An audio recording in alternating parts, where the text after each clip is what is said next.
Lorna Parsons. I'm a practice manager for a firm of architects in Birmingham, Brian Priest Newman.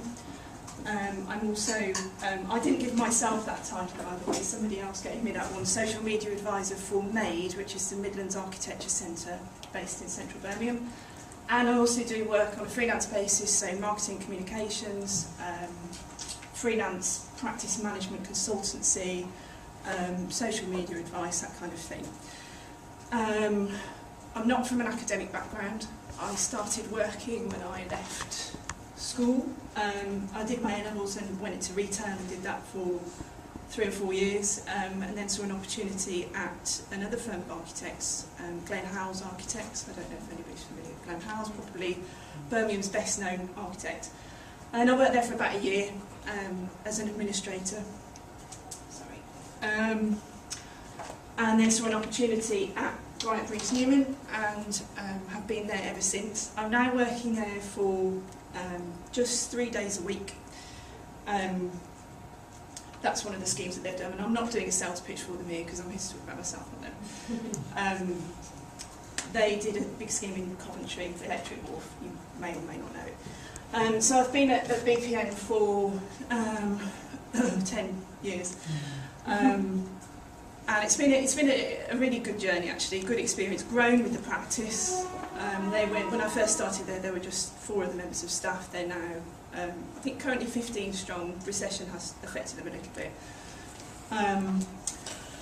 And the effect of the recession on the practice was such that a couple of years ago they reduced everyone down to a 4-day week, which gave me a day a week of my own time.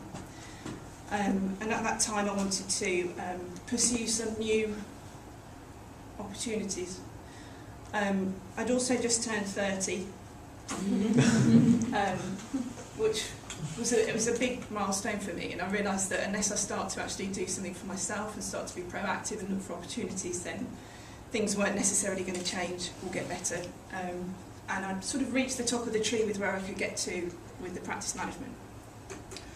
So I was really interested in social media and how that can assist in the marketing of the practice and help raise my own profile and so on. Architects are notoriously bad at marketing. They don't like to talk about themselves. They're very modest, most of them are very modest. So for them to actually really make an effort and talk about themselves through local press, through online tools, websites and so on, it's been a bit difficult for them, and I think most practices, certainly in this country, suffer from the same thing. So I was trying to bring them out of their shell a little bit by using my interest in social media. So I kept talking to them about the idea of setting up a blog. And I must have banged on about this for about 2 years, and I'd been speaking to clients, friends of the practice, other consultants. The practice works a lot with artists, so they have a very collaborative approach to what they do. So I was talking to other artists and finding out their thoughts on whether they thought a blog would be a good idea for the practice. Did a bit of market research, found out that very few of the practices that actually use blogging as a tool for marketing. So turned up one day to a management meeting and said, you know that blog I've been banging on about? Well, I've done it. And I set this up for them using a free WordPress. And we probably blog, at the moment it's about twice a month, something like that. But it's really been a platform for just dropping ideas onto it, links that the practice finds interesting, a way to communicate news about the practice. Just a way to show a bit of personality about the practice and who they are, what they do in their spare time even, and so on. So on the back of setting that up, I realised that there was an opportunity there to look for new networks for my own development. And I stumbled across something called B2 Camp. BE, Built Environment, 2, Web 2, and then Camp is the sort of unconference format of events that they would host. So I went along to my first B2 camp, which was in Liverpool in May 2008, I think. Where are we now? Was it 2009? No, May 2009. And it was a really interesting time. The room, there was only about a dozen or so people in the room, but we've got a really massive following online because it was all being live streamed and so on. And I got chatting to a few people there, and there was a guy there who's another locally based architect, and he said, we should be doing this in Birmingham, let's bring this idea to Birmingham, because there's such a big focus on social media in the city, there's such a strong digital contingent in the city, we should be using that as an opportunity to promote architecture and to promote the built environment, to raise profiles and so on. So the two of us sat there and chatted and said, yeah, we can do this. So in August later that year, there we were at Faisley Studios, being interviewed by Building Magazine, who, I think we've got about 100 people in the room, which was the biggest turnout at that point for a B2 camp event. And we tapped into the local network, and that had been really effective. I think we had probably about 75% of the people in the room weren't from a built environment background. But what was really interesting is they were starting to say, well, there's something here, you know, there's something quite interesting going on here with the built environment and the way that they communicate. And that supported us and so on. And we were in the paper, and we were in the press, the building press and so on. It was a really good time for us. The other thing that helped to support this was an interest locally from Creative Republic, which is the lobbying body locally for creative industries, and they were looking for opportunities to link up with architects.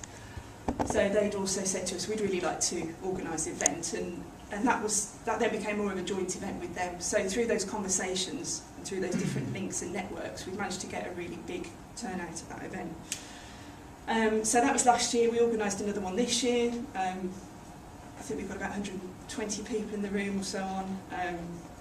It's been quite a successful thing for us. We're not sure if we're going to do it again because it's so much work and we've got jobs to do. So around about 6 months after we organised B2 Camp Brum 2009, I got in touch with the Midlands Architecture Centre, who I knew were very interested in social media and Web 2 tools and so on. And I was then asked to go and join them for a day a week. And alongside their newly appointed marketing and communications officer, we created a new website that was very Web 2 led, so lots of discussions, very much a conversational website rather than their previous website, which was just sort of putting information one way. We also set them up with a Twitter feed and a Facebook page, because one of their main aims for their 2-year plan was to widen their audience. So the Midlands Architecture Centre was typically approaching professionals in the region and beyond, and also operating design reviews, so speaking a lot with local authorities, planning departments and so on. But they wanted to try and appeal more to young people and to people beyond the built environment. So we've set up just a couple of free tools that helped us get our message out there, helped us to share links and information. And the other thing that I've been doing a lot more of with MADE, with the Midlands Architecture Centre, is live blogging.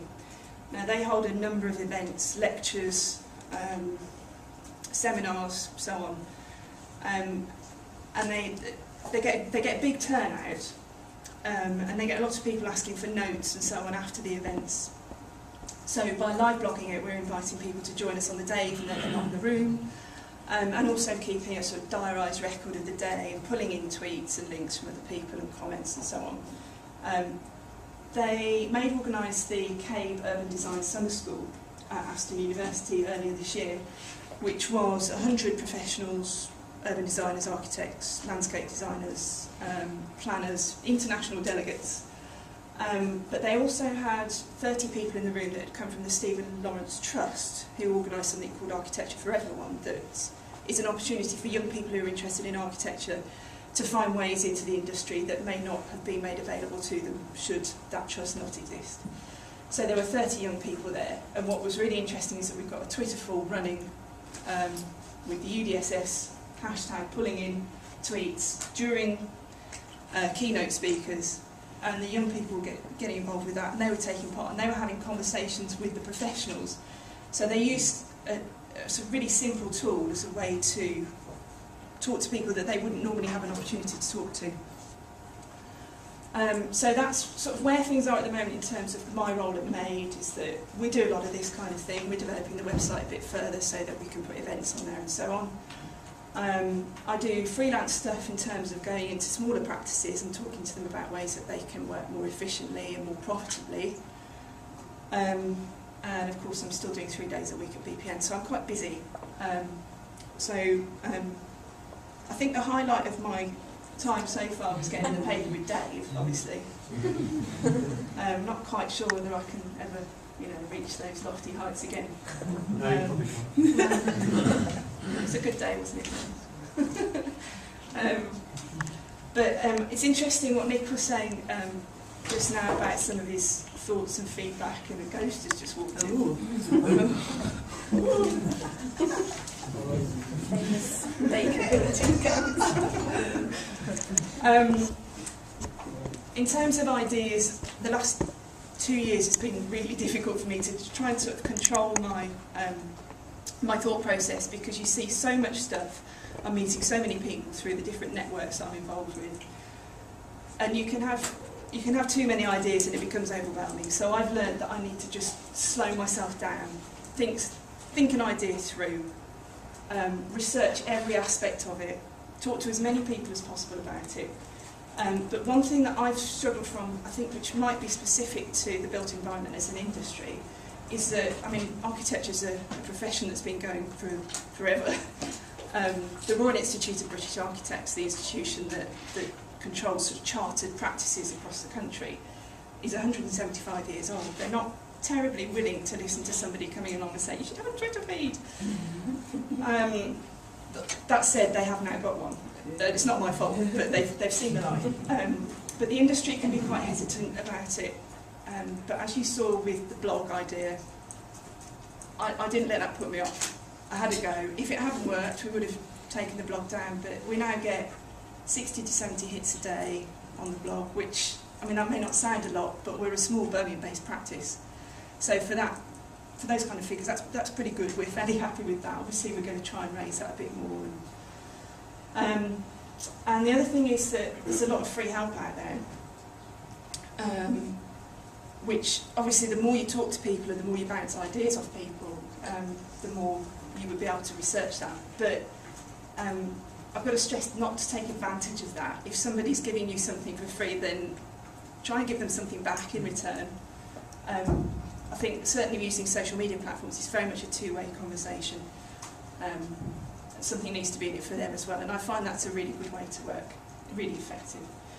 And in terms of personal development, I have a habit of panicking, and I have to just stop and just sort of check myself and slow down. So if you're anything like me and you've got an idea and you just get a bit excited, just don't panic, just stop and slow down and think it through.